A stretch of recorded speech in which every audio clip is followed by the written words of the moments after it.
Nigerian soldiers were ordered to prepare for war against a fellow African nation, and they hesitated.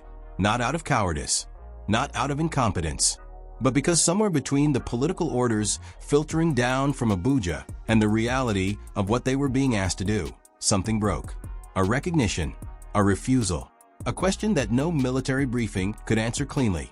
Why are we being asked to fight our brothers? That moment, quiet, unreported in most Western newsrooms, contested in its details, but undeniable in its implications. Maybe one of the most significant fractures in West African political history in the past decade. And the man whose rhetoric helped produce is a 26-year-old army captain turned head of state, sitting in Ouagadougou, dressed in red, quoting Thomas Sankara, and telling Africa's political class things they have spent 30 years trying not to hear. His name is Ibrahim Traoré, and what he has done deliberately or not is expose what analysts are now calling the puppet trap. This is not a story about one man's ideology. It is not a story about whether military governments are good or bad.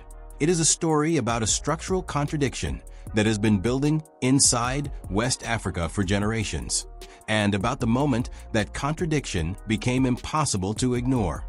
It is a story about who controls African armies, who benefits from African instability, and why the gap between West African political leaders and the soldiers they command is beginning to matter in ways that could reshape the entire region. To understand what happened, you need to understand what ECOWAS is, what it was designed to do, and how it came to find itself in the position it occupied in the months leading up to this crisis.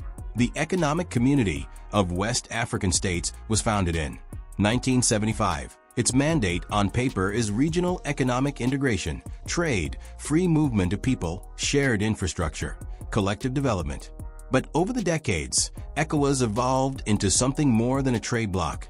It became a political enforcement mechanism, a club with rules, and increasingly, a club whose rules were interpreted, shaped, and in some cases written by interests that existed far beyond West Africa's borders. When military coups began occurring in the Sahel, Mali in 2020 and 2021, Guinea in 2021, Burkina Faso in 2022, Niger in 2023, ECOWAS responded with sanctions, suspensions, and, in the case of Niger, the explicit threat of military intervention. The bloc's leadership, particularly under Nigerian President Bola Tinubu, who assumed the ECOWAS chairmanship, took a firm public stance. The wave of coups represented an existential threat to democratic governance in the region and had to be confronted on the surface. This framing appeared reasonable. Democracy matters. Civilian oversight of the military matters. Constitutional governance matters. But the surface rarely tells the whole story in West Africa. What the ECOWAS position glossed over, or perhaps deliberately avoided, was a set of far more uncomfortable questions. Why were military coups happening in the Sahel with such frequency and such popular support? What had the democratic governments that were being displaced actually delivered to their populations? And who precisely stood to benefit most from the restoration of those governments? In Mali, the junta expelled French forces and reoriented its security partnerships. In Niger, the coup leaders cited French neo-colonial extraction of uranium and the failure of French military presence to contain jihadist insurgency. In Burkina Faso, Traore came to power through a second coup in less than a year, promising to finish what his predecessor had started, ending the French military presence and reclaiming Burkinabe sovereignty over its own security architecture. These were not random acts of military adventurism. They were, whatever their democratic deficiencies, responses to something real. And that something real, the systemic failure of Western-backed governance frameworks to deliver security or development to ordinary Sahelian citizens, was precisely what ECOWAS and its Western partners did not want to examine too carefully. Because examining it carefully would lead you somewhere inconvenient. That it would lead you to decades of IMF structural adjustment programs that dismantled public services while extracting mineral wealth. It would lead you to French military bases that cost African governments political legitimacy while delivering questionable security dividends. It would lead you to the CFA franc, a currency system that has kept 14 African nations' monetary policy tethered to Paris since the colonial period. And it would lead you to a pattern in which African governments that played by Western rules received diplomatic protection, development aid, and security cooperation, while governments that deviated were isolated, sanctioned, or destabilized. This is the context in which Ibrahim Traoré stepped forward and began speaking. His speeches are not careful, diplomatic, or hedged. They are direct, frequently blunt, and structured around a simple argument: that African nations are being manipulated into fighting each other to protect foreign interests, and that the African leaders facilitating this manipulation are either complicit or captured. He uses the word puppet deliberately. He names the mechanisms. He draws explicit lines between structural dependency and political behavior. And he does so in front of cameras, at regional summits, in viral clips that circulate across the continent in minutes. Is everything Traoré says analytically precise? No. Is he himself a democratic leader by any conventional standard? No. But the power of his message does not rest on his personal democratic credentials. It rests on whether what he is describing is recognizable to the people hearing it. And in West Africa right now, it is profoundly recognizable. When ECOWAS began moving toward the possibility of military action against Niger in the immediate aftermath of the July 2023 coup, something revealing happened inside Nigeria's military establishment. Reports emerged contested, but persistent and specific enough to warrant serious attention, that significant portions of the Nigerian officer corps were resistant to the idea. Not publicly, not through formal channels, but in the way that institutional reluctance always expresses itself: through delays, through quiet signals, through a general atmosphere of something less than enthusiasm for the mission being contemplated. This matters enormously, because Nigeria is the military backbone of any credible ECOWAS intervention. Without Nigerian troop commitments, ECOWAS has no serious military option in the Sahel. The Nigerian army is the largest and best equipped in the region. Its participation is not optional, it is definitional. And yet, by multiple accounts, the soldiers being asked to prepare for this potential intervention were not fully on board. They understood, in the way that soldiers often understand things that politicians prefer not to articulate, exactly what kind of war they were being sent into. They understood that they would be fighting against the armies of countries that had shared training, equipment, and in some cases personnel with them for decades. They understood that the civilian populations of Mali, Burkina Faso, and Niger were largely supportive of their respective juntas. They understood that an ECOWAS military force would likely face not just military resistance, but popular hostility. And they understood that whatever strategic rationale was being offered in Abuja, the ground-level reality of fighting in the Sahel would be theirs to live, bleed, and die in. There is something significant in that gap. Something that goes beyond any individual soldier's hesitation and points toward a structural reality about the limits of political authority when it runs against the grain of what military institutions actually believe in. Ask yourself this: when was the last time African armies were ordered to fight on behalf of their own populations' clearly expressed interests rather than the geopolitical preferences of distant powers? When has the ECOWAS military framework been mobilized against, say, the extractive foreign companies that have hollowed out Sahelian economies? When has collective African military power been directed at the structural conditions that produce the instability those armies are then asked to suppress? The answer, of course, is that it hasn't. And soldiers notice things like that, even when they don't articulate it in those terms. Even when they express it only as hesitation, as reluctance, as a vague but persistent sense that something about their orders doesn't sit right. Traore named that feeling. He gave it a political framework. He called it what it was: the instrumentalization of African military power in service of foreign agendas. And by naming it publicly, repeatedly, and without diplomatic softening, he created something rare in contemporary African politics: a vocabulary for the discomfort that was already there. This is the mechanism through which his influence operates.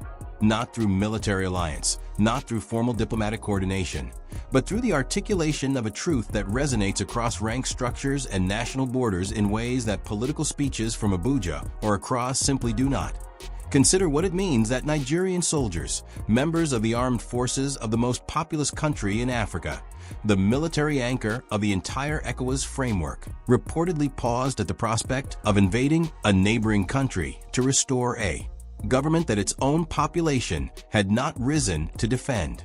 Consider what it means that the political leadership pushing for intervention and the military institutions being asked to execute it appear to have been operating from different understandings of what was actually at stake. That gap between political leadership and military rank is not unique to Nigeria. It is visible across the region. In Ghana, in Senegal, in Côte d'Ivoire, there are military officers who have watched the Sahelian juntas with something closer to sympathy than condemnation, even when their governments have taken official positions of opposition. There are soldiers across West Africa who understand the frustrations that produce these coups because they share those frustrations. They have served in peacekeeping missions. They have trained alongside the armies they are being asked to oppose. They have seen, at close range, the failures of governance that created the conditions for military takeovers. And they are not convinced that the solution is to restore the systems that failed. This is not an argument for military governance. Let that be said clearly. The juntas of the Sahel have their own contradictions, their own abuses, their own democratic deficits that cannot be wished away through anti-imperialist rhetoric. But the question of whether military governance is ideal is separate from the question of why it keeps happening and why it keeps receiving popular support. Those are different questions. And conflating them, as ECOWAS and its Western partners have repeatedly done, produces a political response that addresses neither. What Traore has forced into the public discourse is the second question. Not, is military rule good? But what conditions produce it? What interests benefit from the instability that creates the space for it? And who is actually being served when African armies are mobilized to suppress it? These questions are uncomfortable. They are uncomfortable for ECOWAS, whose institutional legitimacy rests on a model of regional governance that increasingly looks like it is serving external interests more reliably than African ones.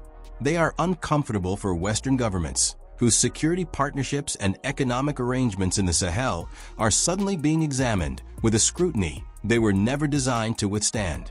And they are uncomfortable for African political elites whose access to international finance, diplomatic recognition, and personal security is tied to their performance of alignment with Western expectations.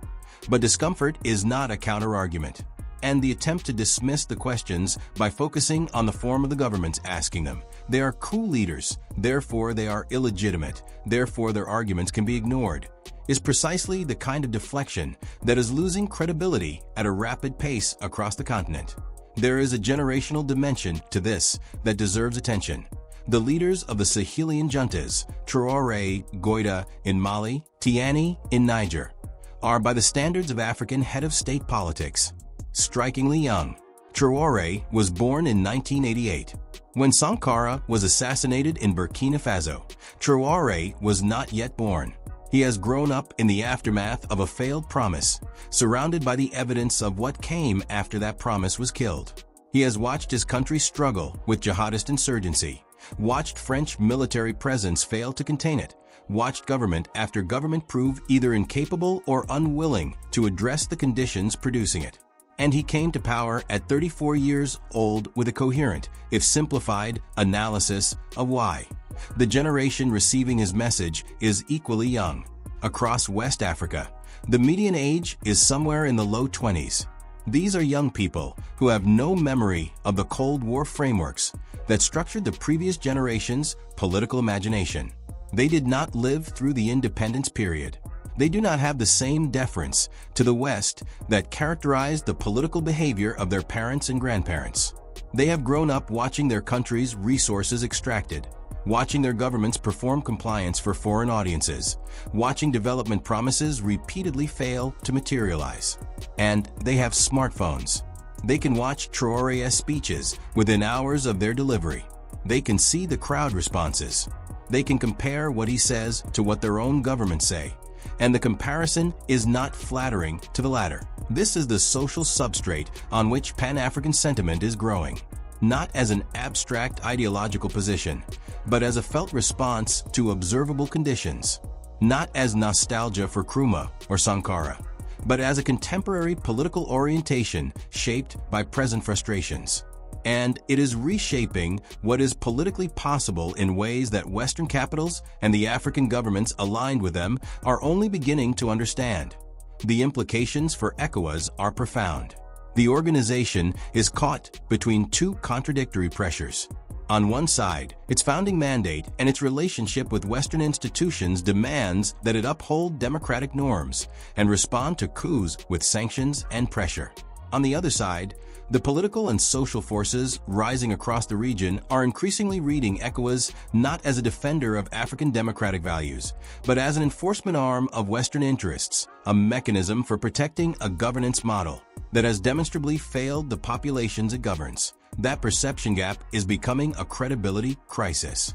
When ECOWAS moved against Niger, it did so with the explicit or implicit backing of France, the United States, and the European Union.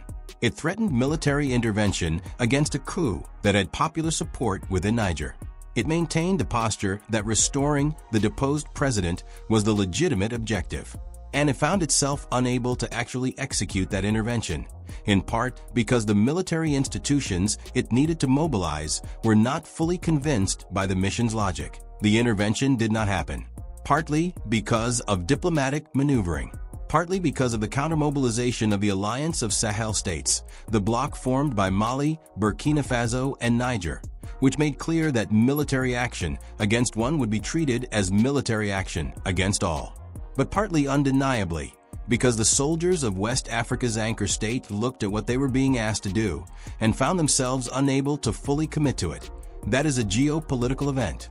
Quietly, without formal declaration, without press conference or policy announcement, the military backbone of ECOWAS demonstrated the limits of political authority when it is perceived as disconnected from the genuine interests of the people and institutions being asked to act on it. What does this mean for the future of regional security architecture in West Africa? It means several things simultaneously. It means that the Alliance of Sahel states, Mali, Burkina Faso, Niger, has a degree of deterrent credibility that it would not have if West Africa's armies were fully aligned with the political positions of their governments. The fact that Nigerian soldiers hesitated is not just a domestic political story. It is a signal received and understood by the junta governments of the Sahel that the ECOWAS military threat is softer than it appears on paper, that it means that Traore's narrative, the puppet trap narrative, has penetrated military institutions in ways that formal diplomatic discourse has not. Ideas travel through social networks, through WhatsApp groups, through the informal channels that connect officers across borders. And the idea that African armies are being positioned to serve foreign interests at the expense of African solidarity is an idea that has found purchase not just among civilian populations, but within the institutions that would need to execute any regional military action. That it means that Bola Tinubu and the political leadership of West Africa's democratic governments face a legitimacy challenge that is not primarily about electoral politics. It is about the perception, increasingly widespread, that they are proxies for interests that do not align with the interests of ordinary West Africans. This perception is not automatically correct, but its political power does not depend on its analytical accuracy. It depends on its resonance. And right now, that resonance is significant. And it means that the coming years in West Africa will involve a fundamental contest over the ideological and institutional direction of the region. Not simply a contest between military and civilian governments. Not simply a contest between pro-Western and anti-Western orientations, but a deeper contest about what regional solidarity actually means, who it serves, and whether the institutions built to embody it are capable of reform or whether they will be replaced by something new. The Alliance of Sahel States represents one answer to that question. It is imperfect, authoritarian in its governance structures, and deeply uncertain in its future trajectory. Its expulsion from ECOWAS has not made it less significant. If anything, it has clarified the stakes. The Sahel Alliance is now explicitly positioning itself as an alternative institutional framework, one built around what its leaders describe as genuine African sovereignty rather than managed dependency. Whether it can deliver on that promise is a separate question. But the fact that it exists, that it has survived external pressure, and that it continues to attract popular support, including the informal support of military officers in countries that are nominally part of the opposing camp, is itself a political fact of the first order. There is also an external dimension that cannot be ignored. Russia's Wagner Group, now operating under a different organizational structure following Yevgeny Prigozhin's death, but functionally continuous, has positioned itself as the security partner of choice for the Sahelian juntas. Russia has moved aggressively to fill the space vacated by French military withdrawal. It has provided arms, training, and personnel. It has offered a transactional security relationship unburdened by the governance conditionalities that Western partners attach to their support. This is not an argument that Russian involvement is good for the Sahel. Russia's interests in the region are nakedly extractive and strategic, not developmental. But it is worth understanding why the Sahelian governments have made this choice, because the explanation is instructive about the conditions that produced it. They made this choice because the alternative, continued dependency on Western security frameworks that had demonstrably failed to provide security while imposing significant political costs, was no longer acceptable to them or to the populations they governed. When Traore describes the puppet trap, he is not describing a scenario in which the puppets have no options. He is describing a scenario in which the visible options have been carefully curated to exclude anything that threatens the interests of the puppet masters. And the decision by the Sahelian juntas to pursue relationships with Russia and China, however imperfect those relationships may be, is, among other things, a refusal of that curated optionality. It is an attempt to create leverage by diversifying dependency, even if the new dependencies carry their own risks.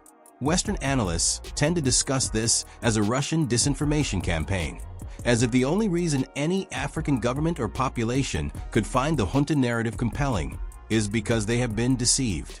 This framing is both analytically lazy and politically counterproductive. It substitutes a media theory for a political economy analysis, and it consistently fails to explain why, if Russian disinformation is the engine of anti-French sentiment in the Sahel, that sentiment was clearly building for decades before Russia became a significant player in the region. The sentiment was building because the conditions producing it were real. France's Operation Barkhane ran for nearly a decade in the Sahel. It killed significant numbers of jihadist fighters. It also failed to reduce the territorial control or recruitment capacity of jihadist movements. It cost the host governments enormous political capital. It generated incidents of civilian casualties. And it operated in a relationship of structural inequality that was legible to ordinary Sahelians, even when it was not legible to European editorial boards. Russia did not create those conditions. It simply arrived at the moment when those conditions had finally exhausted the political patience of the populations and militaries living within them. Traore understands this. Whatever else one might say about him, he understands the emotional and political landscape he is operating in with considerable precision. He knows that the moment of maximum leverage for his narrative is not the moment of maximum military threat.